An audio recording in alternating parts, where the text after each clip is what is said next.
जी अस्सलाम वालेकुम student. Last lecture में हमने एग्जांपल स्टार्ट की है जिसमें हमने कहा था कि y के साथ चूंकि पॉजिटिव साइन है और x के साथ नेगेटिव साइन है, तो x के साथ नेगेटिव साइन होने की वजह से और y के साथ पॉजिटिव साइन होने की वजह से हमारा जो एक्सेस है वो y एक्सेस पर बनेगा। ठीक है, और फिर हम इसको देखते हैं इसका ग्राफ किस तरह से फाइंड करते हैं।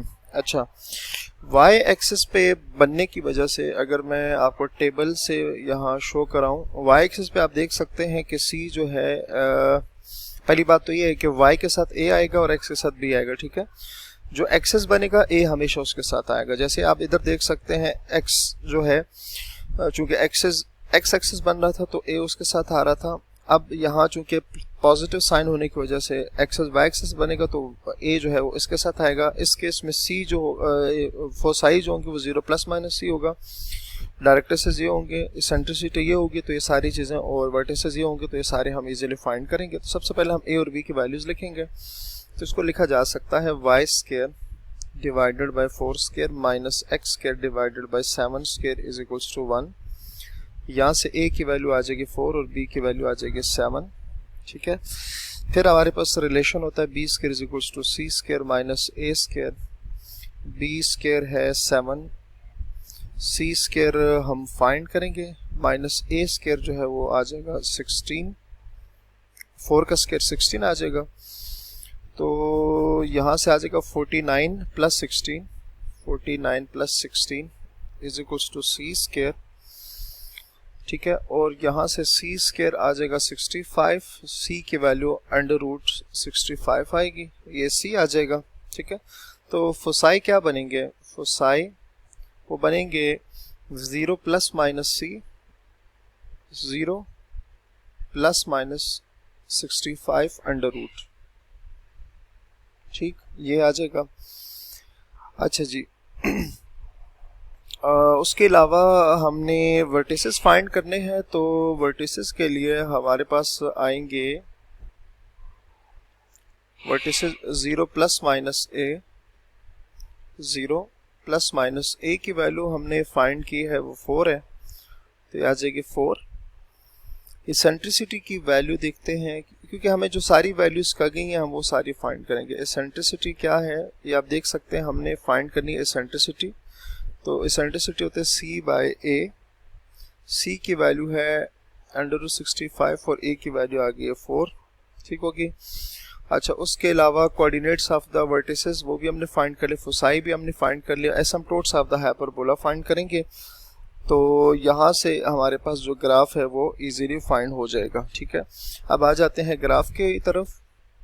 1 2 3 4 5 6 7 8 1 2 3 4 5 6 -1 2 3 4 5 6 -1 -2 -3 -4 -5।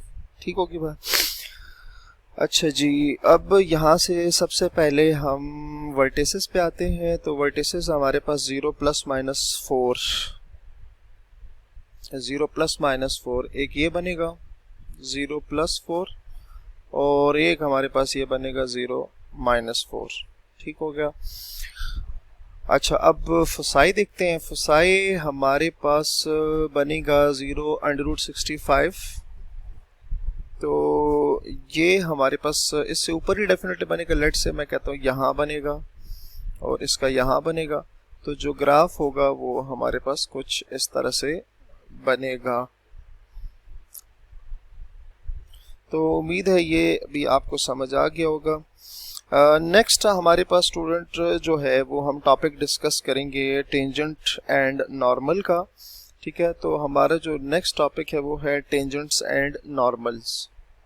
Tangents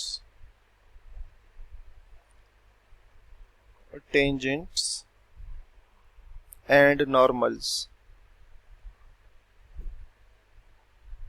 tangents and normal. ठीक है, अच्छा स्टूडेंट, मैं आपको एक दफ़ा ये रिवाइज करा देता हूँ टेंजेंट्स एंड नॉर्मल। ग्राफिकली इसका मतलब क्या होता है, फिर समझने में आसानी होगी।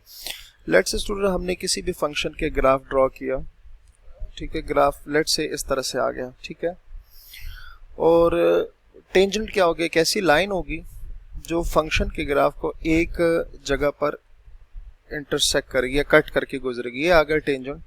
नॉर्मल क्या होता है, नॉर्मल बेसिकली एक लाइन ही होती है जो टेंजेंट के उसी पॉइंट के ऊपर परपेंडिकुलर होती है। समझ आ गई है कि टेंजेंट क्या होता है, किसी ग्राफ के किसी पॉइंट के एक सिंगल पॉइंट से टच करके गुजरने वाली लाइन को टेंजेंट कहते हैं, और उस टेंजेंट के ऊपर जो लाइन परपेंडिकुलर होती है उसको हम क्या कहते हैं, नॉर्मल कहते हैं, ठीक है। अब अच्छा, इसके अलावा फिर ज्योमेट्रिकली इसका क्या मतलब होता है, ज्योमेट्रिकली मतलब ये होता है कि हम जब किसी फंक्शन का डेरिवेटिव लेते हैं तो डेरिवेटिव का मतलब होता है कि वो किसी टेंजेंट का स्लोप है, वो किसी टेंजेंट का क्या है, स्लोप है।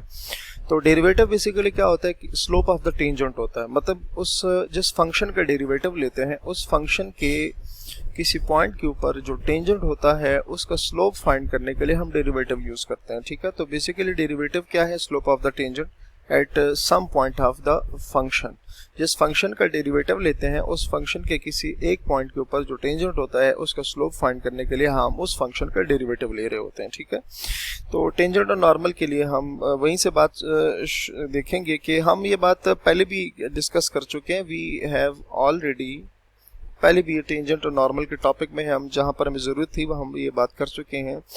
We have already seen in the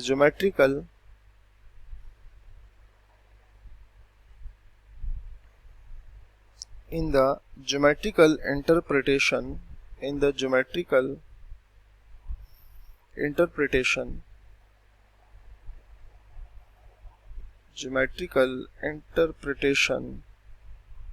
of the derivative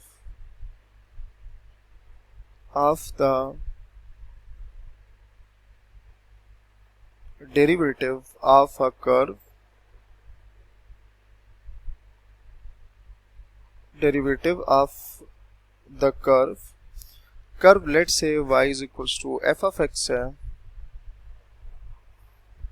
और हम इसको f of x y is equals to 0 भी कंसिडर कर सकते हैं, ठीक है। और इसका जो डेरिवेटिव होता है that dy dx represents slope of tangent line, slope of tangent to the curve at point XY, ठीक है। तो नेक्स्ट हम इंशाल्लाह इसको यहीं से कंटिन्यू करेंगे। अपना बहुत सारा ख्याल रखें। अल्लाह हाफिज़।